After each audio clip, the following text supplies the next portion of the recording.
जय जिनेन्द्र, जय भोलेनाथ। दोस्तों, संडे का दिन आज, इट्स संडे और 9:42 हो गई सुबह की, 9:42 AM। और मार्केट तो आज हमारा मार्केट तो बंद रहेगा। गांधी जयंती की सभी को शुभकामनाएं। आज छुट्टी है, गांधी जी के नाम पे छुट्टी होती है भाई।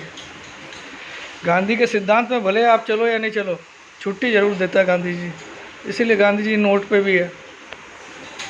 ठीक है, तो चलिए आज चर्चा करते हैं हम लोग थोड़ी बहुत, ताकि कल कल कल के लिए आप लोग बोर नहीं हो जाओगे। कल मार्केट खुलेगा, कुछ लोगों को तो रहता है ना कि भाई अभी बताओ अभी कल क्या होगा। अरे भैया, तो देखिए कल मेरे साथ एक हादसा हो गया। देखिए आप लोगों को मैंने बताया था मैं बनारस जा रहा हूँ 15 तारीख को। ट्रेन नंबर था 19045। कल एक मैसेज आया 5:38 इवनिंग में, सैटरडे के दिन, कि your train has been cancelled due to क्या अनअवॉइडेबल सर्कमस्टांसेस या क्या जो भी है।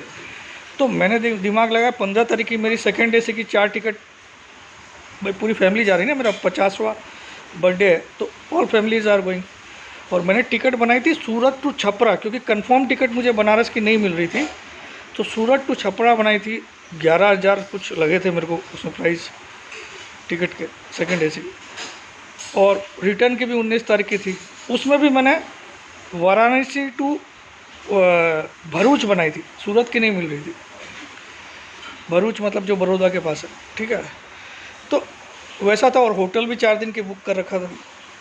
तो ये मैसेज आया, मेरे को तो दिमाग घूम गया यार। अब 15 तारीख का अगर ट्रेन कैंसिल, तो अभी कहाँ से मिलेगा टिकट या जो भी। और मिल भी रही थी, तो मैंने सोचा 14 तारीख की देखते हैं। तो 14 तारीख की भी मिल रही थी हमको थर्ड AC की, तो मैं थर्ड AC में जाने वाला नहीं था। जहाँ पे भी 12-14 घंटे का जर्नी होगा, वो मैं थर्ड AC में तो भूल से भी नहीं जाता हूँ। ठीक है, बहुत ज़रूरी हो, बहुत इमरजेंसी तो अलग बात है, तब तो मैं जनरल में भी चला जाऊँ, ऐसा आदमी हूँ। ऐसा नहीं कि कोई घमंड है, ठीक है, लेकिन नहीं जाता हूँ कंफर्टेबल, क्योंकि जब थोड़े बहुत अपन कमाते हैं तो कंफर्ट तो यूज़ करो लाइफ में। ठीक है, दैट इज़ माई मोटिव। ऐसा नहीं कि बहुत घमंडी हूँ, ऐसा नहीं, ठीक है। तो मैंने नहीं बनाया। फिर मैंने मेरे असिस्टेंट सागर को फ़ोन किया कि देहरादून का बनाऊँ क्या प्रोग्राम। वहाँ हरिद्वार भी नज़दीक है, ऋषिकेश भी नज़दीक है, तो वहाँ का भी टिकट वही थर्ड AC का मिल रहा था, और वो सहारनपुर तक का मिल रहा था। और दिल्ली से फ़्लाइट से जाता तो पहले दिल्ली जाओ फिर ऐसे जाओ, तो बहुत लफड़ा था। तो मैंने फिर लास्ट में डिसाइड किया। ये सब करते करते मुझे 6:32 हो गई। 5:38 पे मैसेज आया था इवनिंग में, और मैंने फ़्लाइट की टिकट निकाल ली, किसकी, उदयपुर की। 15 तारीख की फ़्लाइट से मैं उदयपुर जा रहा हूँ, हम चारों, और 19 तारीख की फ़्लाइट से हम आ रहे। तो मेरा बर्थडे इस बार उदयपुर राजस्थान में मनेगा। और दिल में इच्छा तो है 17 तारीख को मैं होटल लेक पैलेस में रुकूँ। तो मैंने अभी जस्ट चेक किया था प्राइस, तो हम 4 जन को 2 रूम चाहिएगा, तो 2 रूम का प्राइस दिखा रहा था करीब 94,000 पर डे। बोला नहीं यार, इतनी रईसी भी नहीं है, ठीक है। तो देखिए अभी होटल अभी मैंने डिसाइड नहीं किया, खाली फ़्लाइट की बुकिंग हो गई है दोनों की। तो लेट्स सी क्या होगा, ऊपर वाला चाहेगा तो एक 50वां जन्मदिन के दिन होटल लेक पैलेस में ही रहेंगे। एक दिन के लिए रहने की इच्छा है, बट थोड़ा सा कॉस्टली अफेयर है। ऐसे कुछ नहीं है अगर आपको एक इवेंट बनाना हो तो। चलिए now let's talk about the market. आप लोग भी बोर हो जाओगे, मगर मैं संडे का दिन था, सोचा मंडे का दिन, सॉरी संडे नहीं, कल संडे के दिन मैसेज आया था, सॉरी कल के दिन। अब 7:08 में मैसेज आता है कि ट्रेन हैज़ बिन रिस्टोर्ड। 19045 जो ट्रेन नंबर था, जिसकी टिकट मेरी सूरत टू छपरा बनी हुई थी। छपरा बहुत दूर है, वो इवनिंग में पहुंचाती, मैं 10 बजे उतरता था। तो हैज़ बिन रिस्टोर्ड, मुझे गुस्सा है साला। मेरे को ये इसका कैंसिलेशन चार्ज लगा, जो 19 तारीख की कंफर्म बनी हुई थी उसका लगा, होटल का कैंसिलेशन, सब मिला के 4,000 का फोकट नुकसान होगा। चलो कोई बात नहीं, शायद ऊपर वाला का कोई संकेत होगा कि तू अपना जन्मदिन उदयपुर में मना। वैसे मैं आपको बता दूँ, मैं पैदा हुआ था रेनवाल, राजस्थान में। राजस्थान में एक जगह है RENWAL, रेनवाल, बहुत फेमस है। रेनवाल किशनगढ़ भी बोलते हैं उसको, वो किशनगढ़ नहीं, मकराना वाला, रेनवाल किशनगढ़ भी बोलते हैं। तो रेनवाल बोल की जगह वहाँ मेरा जन्म हुआ था, लेकिन मैं कभी वहाँ रहा नहीं। When I was 2 years old father वहाँ से, तो मैं कभी वहाँ, हम लोग साल में 1-2 बार जाते थे पहले जब फादर अलाइव थे। अब तो मैं पिछले 15-20 साल से गया ही नहीं हूँ, 20 साल से। एनीवे, अब लेट्स टॉक अबाउट मार्केट। अब आज डाउ जोन्स क्या करता है मुझे नहीं मालूम है, but I am extremely bullish. मैंने अपना बिगुल बजा दिया बुलिशनेस का, तो मुझे तो लगता है सब कुछ ठीक होगा आने वाले टाइम में। और ये 4 दिन का कटेल्ड या ट्रंकेटेड वीक है, तो मैं तेज़ी देख रहा हूँ। और मैं कल ही बोल चुका हूँ, सैटरडे के वीडियो में, सॉरी कल के नहीं, सैटरडे के वीडियो में ऑलरेडी बोल चुका हूँ कि 300 पॉइंट मिनिमम मुझे तेज़ी लगती है इस वीक में। 300 पॉइंट, हम 638 को क्लोजिंग गिनता है। वो जो गिफ्ट निफ्टी 100 पॉइंट माइनस था उससे मुझे कोई लेना देना नहीं है, मैं 100 माइनस या 100 प्लस उसको नहीं गिनता हूँ। फ्राइडे को जो क्लोज हुआ था वो दैट वाज 19,638, उसके हिसाब से मैं मिनिमम टारगेट इस वीक का 19,938 दे रहा हूँ। और पॉसिबल है कि हम 20,200 भी देख लें। ये मेरे व्यूज़ है। I am bullish, I am not at all bearish. अब आज डाउ जोन्स में क्या होगा मुझे नहीं मालूम है, लेकिन मेरा दिल बोलता है आज डाउ जोन्स कुछ भी नहीं हो तो 500 से 1000 पॉइंट बढ़ेगा। ये दिल बोलता है भाई, इस पर कोई बिलीव मत करिएगा। मुझे नहीं पता अभी माइनस है कि प्लस है, I don't care at all, लेकिन जो बोलता है ऐसा लगता है। जो चाल थी ना, आप देखो, मैंने अभी डाटाज भी देखे थे फ्यूचर्स के, F&O का डाटा, एफआई ने जम के सेल कर रखी है। उनका नेट शॉर्ट आ गया है 72% पे और नेट लॉन्ग आ गया है 28% पे इंडेक्स में पोजीशन, नेट लॉन्ग परसेंटेज। तो कहीं ना कहीं वो हाईली ओवरसोल्ड है एफआई इंडेक्स में भी, और कैश मार्केट में भी उन्होंने कंटिन्यूस सेलिंग की है। तो अगर उनकी शॉर्ट कवरिंग आई तो मार्केट हो सकता है इसी वीक में जो कल से स्टार्ट हो रहा है नया ऑल टाइम हाई भी दिखा दे। आप अगर देखोगे तो सितंबर महीने में एफआई ने कुछ 26,000 करोड़ का माल बेचा होगा और 20-21,000 करोड़ का इन्होंने ख़रीदा डीआईज ने।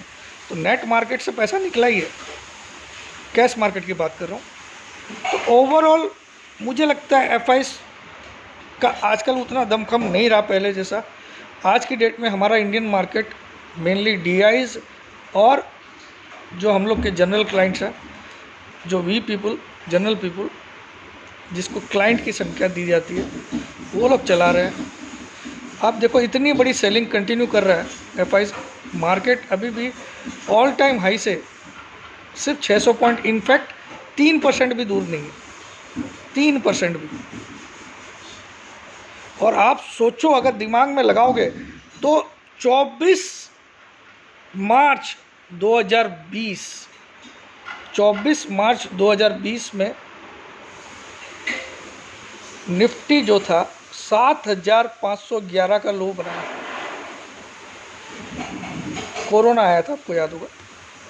7,511 वाला निफ्टी 20,222 आ गया। अभी तक मैंने सिग्निफिकेंट कहीं पे भी 10-12% का करेक्शन नहीं देखा। That means a bull run is going on, we never know. हाँ ठीक है, एक आध बीच में करेक्शन के झटके आएंगे, लेकिन ये मुझे 21,000 वाला मार्केट लग रहा है। भले ही ये जनवरी तक आए, लेकिन लग रहा है 21,000 वाला। बाकी देखिए, मैं ये नहीं बोलूँगा इसके भरोसे हो जाइए आप, मगर समय के साथ व्यूज चेंज हो जाएंगे। तो खम्मा घड़ी उदयपुर वालों, मैं भी राजस्थान रो हूँ, मारो जन्म राजस्थान में होयो। मैं बटे रियो तो कोनी, लेकिन जन्म मारो राजस्थान रो है।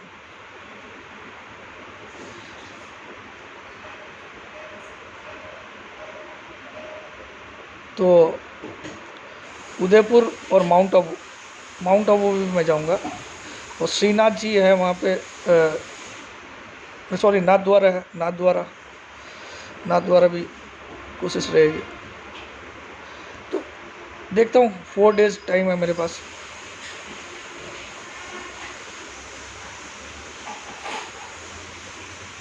और चलिए, आज खुशी का दिन है, गांधी जयंती है, तो आप लोगों को वो जो 18,000 और 10,000 का ऑफ़र है वो कल तक अलाउड कर रहा हूँ, टिल टुमारो, बस। ठीक है, 18,000 में 1 ईयर और 10,000 में 6 मंथ्स, और आपकी काउंटिंग होगी 17 अक्टूबर से, आपको ज्वाइन अभी कर दिया जाएगा।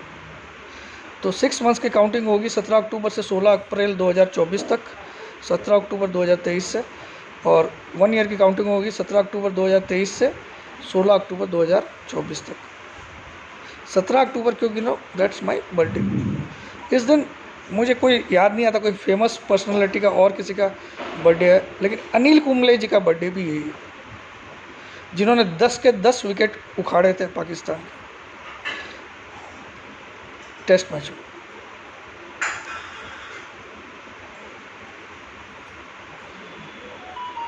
तो बस इतना ही है, तेजी तेजी तेजी। अब कोई बैड न्यूज़ आ जाए, कोई वार हो जाए, कुछ हो जाए, that I don't know, but मुझे ज़्यादा तेज़ी बैंक निफ्टी में लग रही है। हाँ, क्रेडिट पॉलिसी भी है, 6 तारीख को क्रेडिट पॉलिसी अनाउंस होगी, 4, 5, 6 आरबीआई की क्रेडिट पॉलिसी मीटिंग है, 4, 5, 6, कल 3 तारीख है, यानी कि मंगल बुध गुरु, ये तीनों दिन आरबीआई की क्रेडिट पॉलिसी की मीटिंग है। 6 तारीख को आउटकम आएगा क्रेडिट पॉलिसी का, शायद आजकल 10 बजे ही आता है दिन में। मुझे तो लगता है स्टेटस क्वो रखेंगे, कोई रेट चेंज नहीं करेंगे। अब उनकी कमेंट्री कैसी रहेगी शक्तिकांता दास साहब की, ये थोड़ा मैटर करेगा, बाकी सब ठीक है। तो सभी को गांधी जयंती की शुभकामनाएं। गांधी जी ने हमको यही बताया, बुरा ना बोलो, बुरा ना देखो, बुरा ना सुनो, 3 बंदर गांधी जी के। तो किसी के लिए बुरा मत बोलिए, चाहे वो आपका दुश्मन ही क्यों ना हो,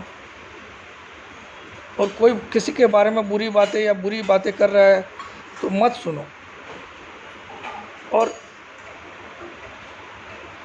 बुरी चीज़ों को बिल्कुल मत देखो। ये 3 बंदर गांधी जी ने।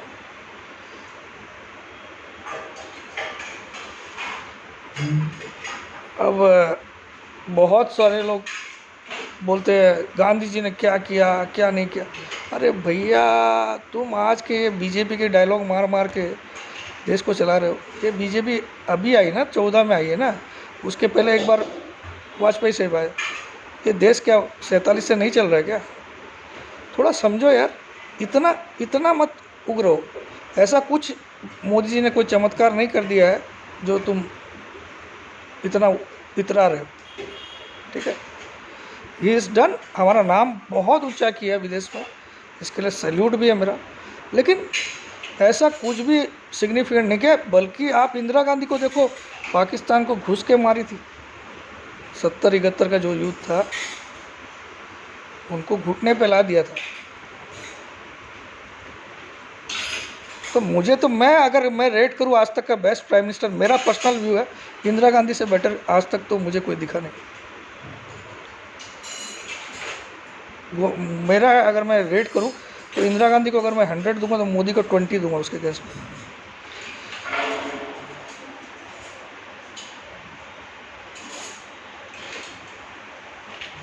बाकी ठीक है, विदेश के लिए ये बात डंका बजाया, यूएसए में, रशिया में, सब जगह नाम। हाँ, तो घूमते बहुत है ना साहब। और ओवरऑल हमारा एक ही चीज़ उद्देश्य है कि देश की उन्नति हो। अब किसने आज़ादी दिलाई, किसने नहीं दिलाई, उसको छोड़ दो। आज़ादी जो है उसको बरकरार रखो, उसको, देश के लिए हम क्या योगदान कर सकते हैं, ये हमारा मोटिव होना चाहिए। हम किसी भी रूप में कोई योगदान करें देश के लिए। हाँ, जो अपनी देश की बुराई करता है, जैसे राहुल गांधी साहब करते हैं, वैसे इंसान को कभी भी वोट मत देना। आप विदेश में जाके अगर अपनी देश की बुराई करोगे तो कहीं ना कहीं आप देशभक्त नहीं हैं। हमारा देश कैसा भी हो, तुम विदेश में जाके उसकी बड़ाई जरूर करो। ठीक है, आपको क्या पता सारे फॉरेन कंट्री बहुत अच्छी है क्या? लोग बोलते हैं अमेरिका में ऐसा है, वहाँ, अरे वहाँ पे भी तकलीफें है यार। अपना देश सर्वप्रथम होना चाहिए, सर्वप्रथम। धर्म से भी ऊपर मैं बोलता हूँ देश को रखो, देश फिर धर्म। ठीक है, एनीवे, और असल में जो सैल्यूट के लायक है वो है जितने आर्मी पर्सन हैं। जो रात दिन हर कठिनाई को देखते हुए भी वो सियाचिन जैसी जगह पे भी, जहाँ माइनस कितनी डिग्री में आदमी खड़ा नहीं हो पाए, वहाँ पे भी वो खड़े रहते हैं हमारे देश की सीमा सुरक्षा के लिए। तो उनका जो योगदान है, ये जो नेता होता है तो अपनी चार्टर्ड फ्लाइट में घूमते हैं, ये तो सारे टोपी पहनाते देश को, ठीक है करते काम, लेकिन ज़्यादातर टोपी बाज है, ठीक है। असल तो देशभक्त वो है।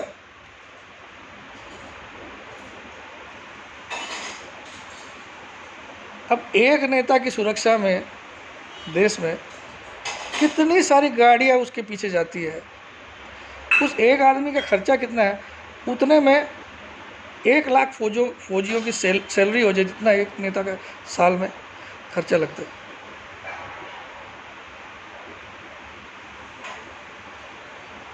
वैसा कोई चमत्कार वो करता नहीं है, बस यहाँ तो क्या मास्टर स्ट्रोक का डायलॉग हो गया। तो दोस्त, मास्टर स्ट्रोक, अरे क्या master stroke,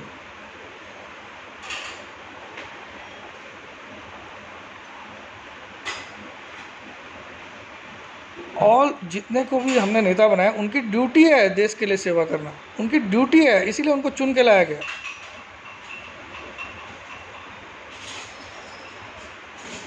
anyway friends, love you all. जय जिनेंद्र, जय भोलेनाथ, जय हिंद।